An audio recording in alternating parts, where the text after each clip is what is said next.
Hello, welcome to my channel, Oathbound Secrets. Thank you for watching. Today I want to talk about the witch hunts as a war on women, the kind of theological ideas behind the reasoning that was used for persecuting women in particular, because it was majority women that were being accused of witchcraft, tortured, forced into confession, and killed.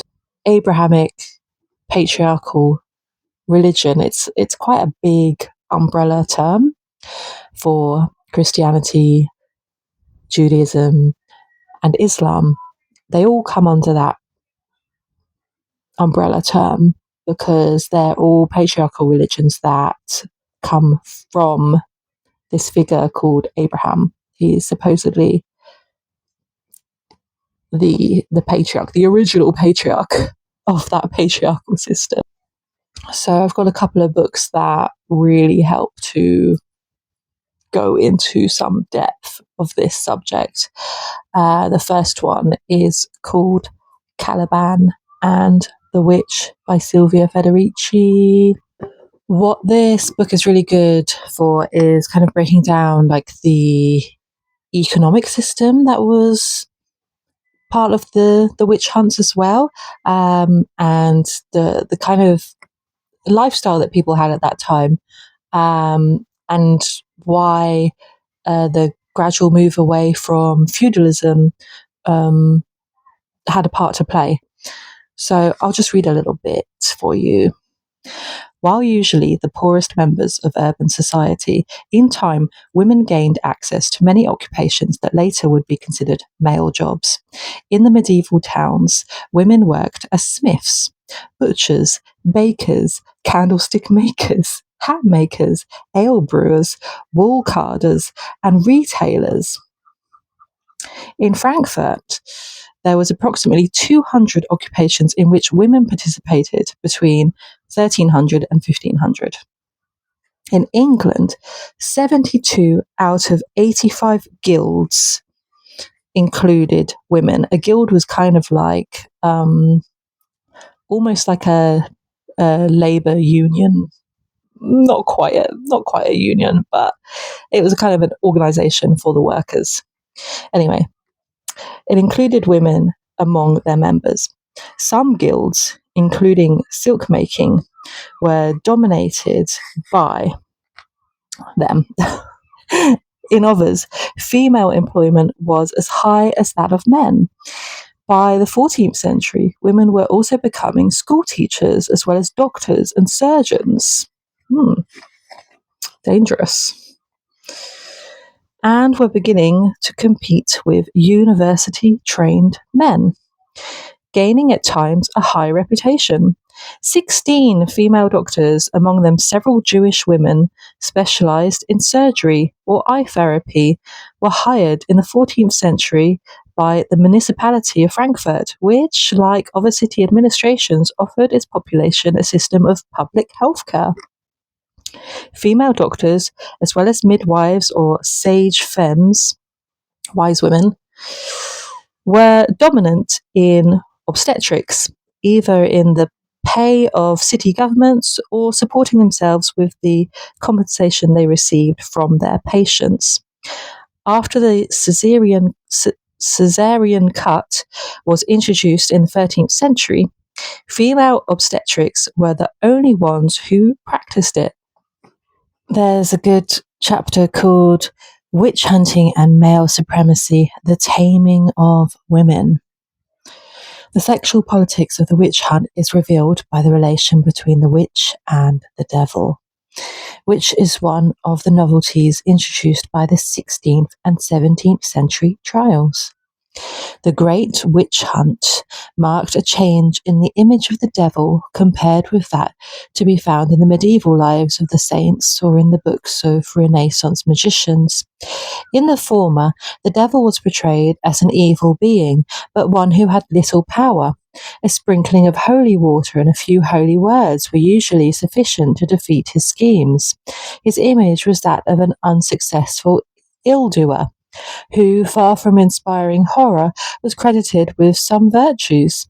The medieval devil was a logician, competent in legal matters, sometimes represented in the act of defending his case in front of a court of law. He was also a skillful worker who could be used to dig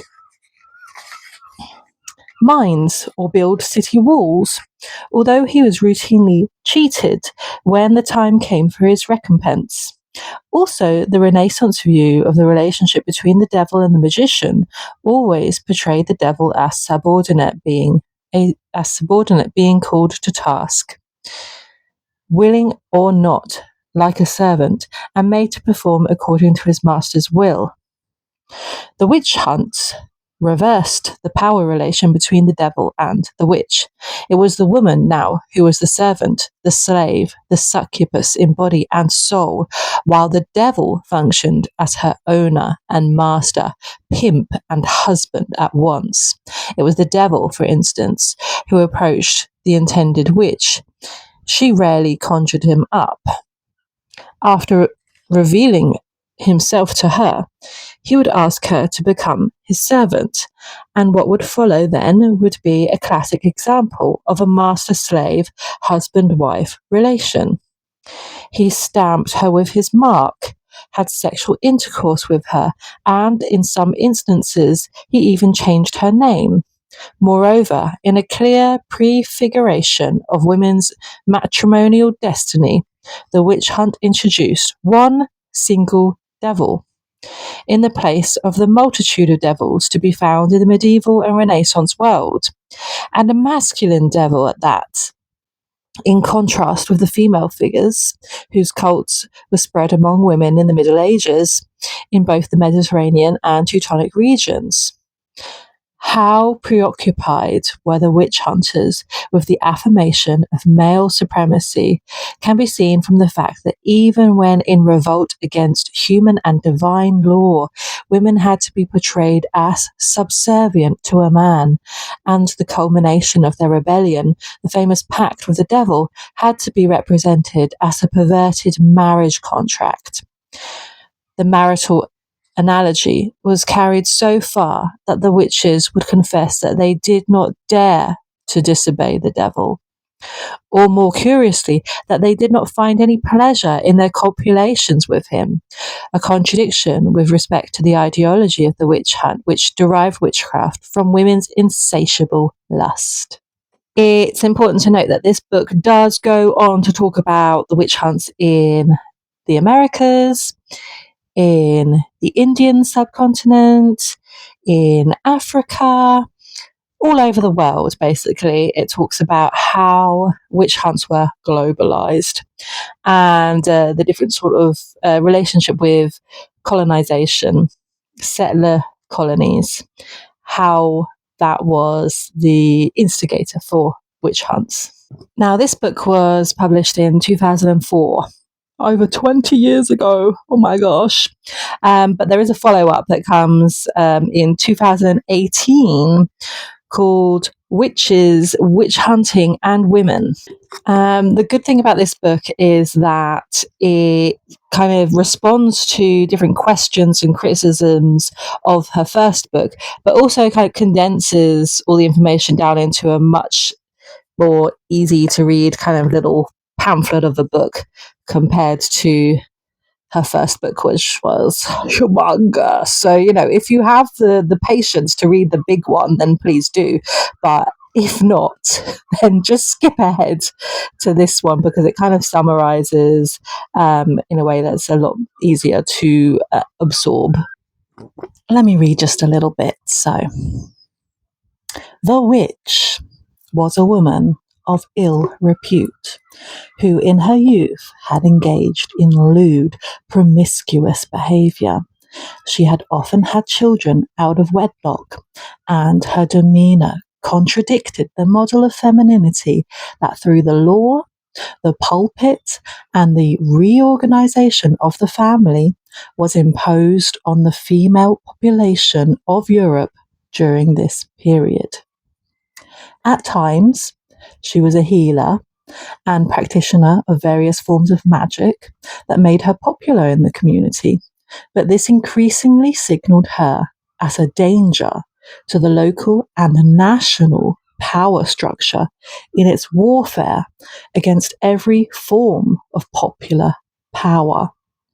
Whether their remedies had any efficacy, possibly based on empirical knowledge of the properties of herbs and plants, or were placebos made of charms and incantations, is not relevant here. That the populace tried to influence the course of events through sorcery and other dubious practices was enough of a threat at a time when enclosures sparked revolts and turned farmers into vagabonds and beggars, plausibly eager to turn the world upside down, and women participated in many protests, pulling up the fences that now surrounded the commons. So what needs to be explained here is that from the transition between feudalism and capitalism, there was a process of privatization, which is called the enclosures. And what this meant was that during the Middle Ages, there was common land which was available to common people to grow their vegetables and to sustain themselves, because the idea was that people had to have access to land to grow vegetables to live so that they could adequately serve their masters. So they were left to their own devices, more or less, in that sense, that they could grow their own food. And of course, the transition to capitalism meant that the industrial production of food meant that instead of people growing their own food and being self-reliant, they wanted people to buy food from the capitalist. So there was a transition made where they enclosed the land, privatized the land. So land that had previously been accessible, freely accessible to everyone who lived around there in their little cottages, that they could access that land, grow their vegetables, and all of a sudden there were fences around that land saying, no, this is private land, not for you. And what do you think happened then? That people were like, oh my God, I can't grow my own food anymore. What am I going to do? How am I going to live? And you can imagine women with children starving, going door to door, knocking, please help me, I need food. I'm starving, my children are hungry. You can imagine to what lengths women would go in those circumstances and how troublesome those women would become. Who are these women asking for food, for handouts? How dare they? And why don't you go to the city and find a job and work in a factory? This was the transition where previously people had been very rural, were now being pushed into the cities to find work. That's what capitalism did. That was the transition to capitalism, to draw in workers into the cities to work in the factories to produce garments and whatever, cheap produce that could be mass produced and sold and make a lot of money for the factory owners, while women and children were paid like barely a thing, they're just barely surviving.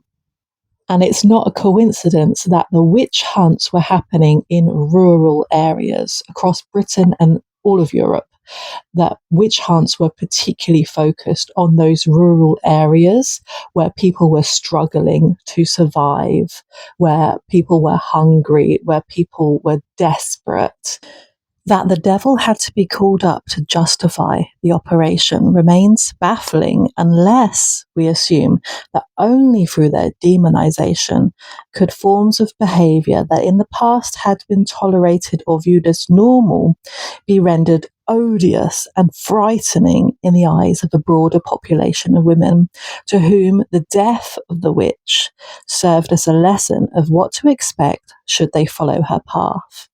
And indeed, many women learned the lesson, and as the witch hunt progressed, also contributed to the accusations.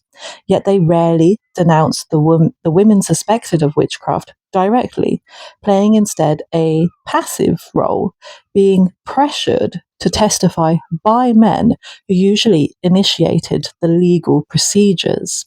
It is perhaps through this confrontation, opposing women to women, that we discover the secret of the persecution of the witches and its peculiar relationship to the destruction of the commons. Imagine yourself in that world. Imagine you're living in a little cottage. You could possibly be living there with quite a large family. There could be, 12, 20 plus people living in one little cottage. It was, it was quite common that people were sharing small homes in very severe conditions of poverty. There's no running water, there's no heating. What do? You go down to the well, you fetch water, you go out and collect sticks, you make a fire, you grow your own food. You're living a very basic lifestyle. And perhaps if you are able to create a kind of cottage industry through spinning yarn, that's what a spinster was. A spinster was somebody who spun yarn to make a living, and she could sit at home minding her children, growing her own food, living in this little cottage, and she could sustain herself through her own work at home. And then one day the land is cordoned off and she's no longer able to provide basic sustenance for herself, for her family. And she's told that she needs to, instead of spinning yarn at home, she needs to go work in a large factory producing garments where everything's mass produced. We're no longer spinning yarn by hand. Now we're working with big machines, okay? And now we're not growing our own food anymore. We're buying the food from farmers. And the whole economic dynamic has changed massively. And as a woman, you have this choice. Okay, am I going to leave my village where I've grown up, where my family have lived for hundreds of years, and move to the city to take a huge risk? Actually, what doesn't get spoken about that much is the tremendous danger for women, particularly for young women, children. I mean, 12-year-old girls, being sent off. All right, go find a job in the city. And you can imagine how easy it was to abuse unaccompanied young girls in the city. You can imagine how easy it was to round them up, put them in brothels. Yeah.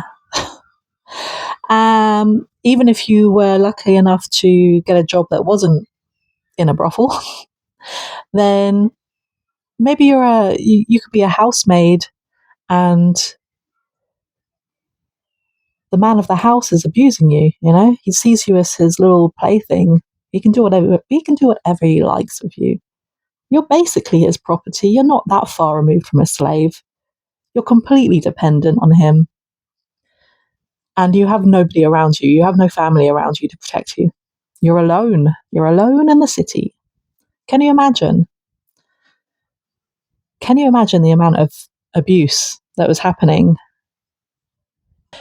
It is fashionable among historians today to assume that those who were killed were not innocent victims of a monstrous institutional persecution that was similar to the extermination of the heretics or the Nazi persecution of the Jews in modern times. We are also told that some women took pride in their reputation as witches to extort favours and resources from their neighbours.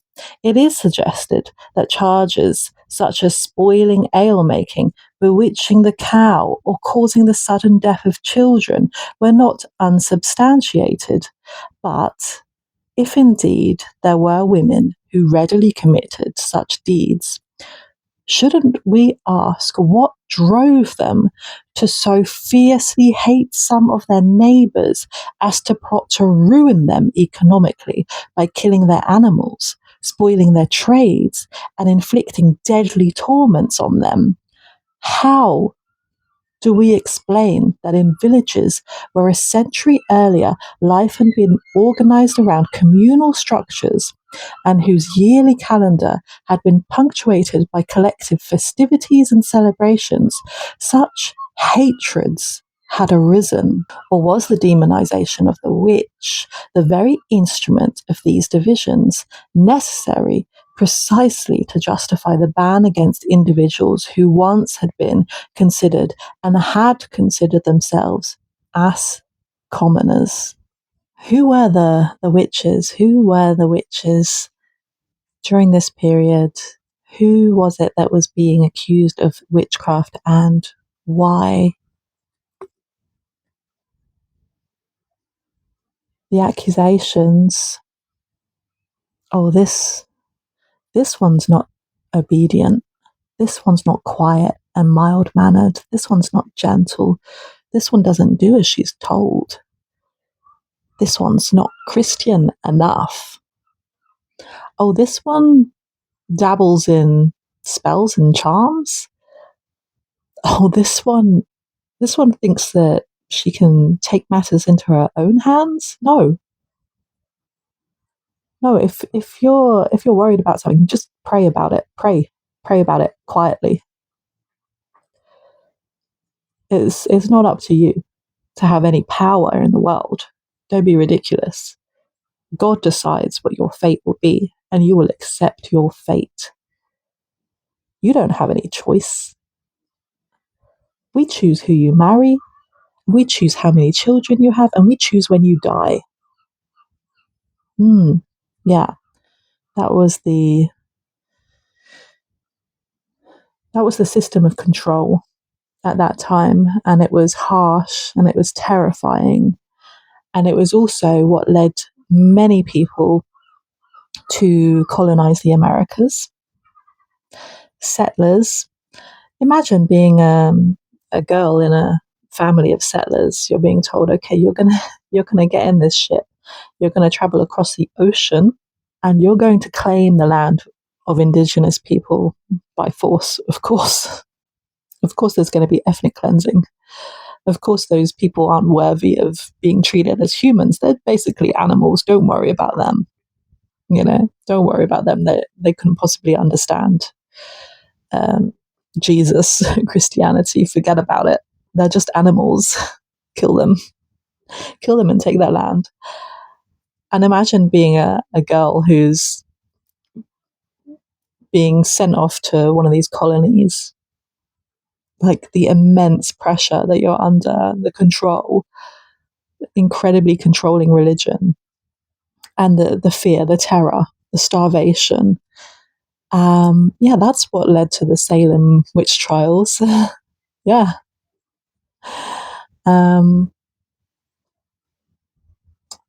And it was necessary to control women in that way because it was important that they produce as many children as possible. You have to produce children because we need more workers.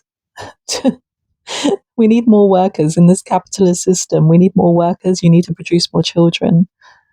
That's your job, okay? And you need to just suck it up and accept your fate as more or less a slave to men. You have no rights. You have no rights of your own. Right to vote? Are you joking? Are you joking? You want to vote? You want to take part in politics? Are you joking?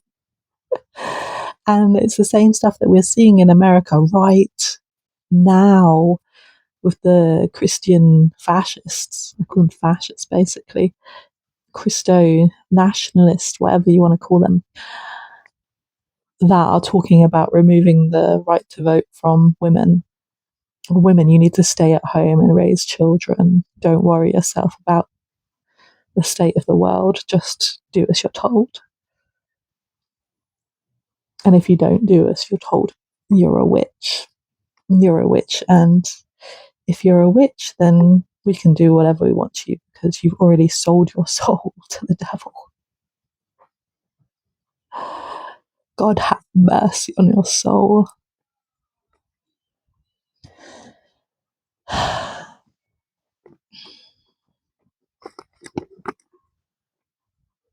Yeah, I think that's enough for this video. I hope you've enjoyed this very disturbing topic. Leave a comment down below and I will see you next time. Goodbye.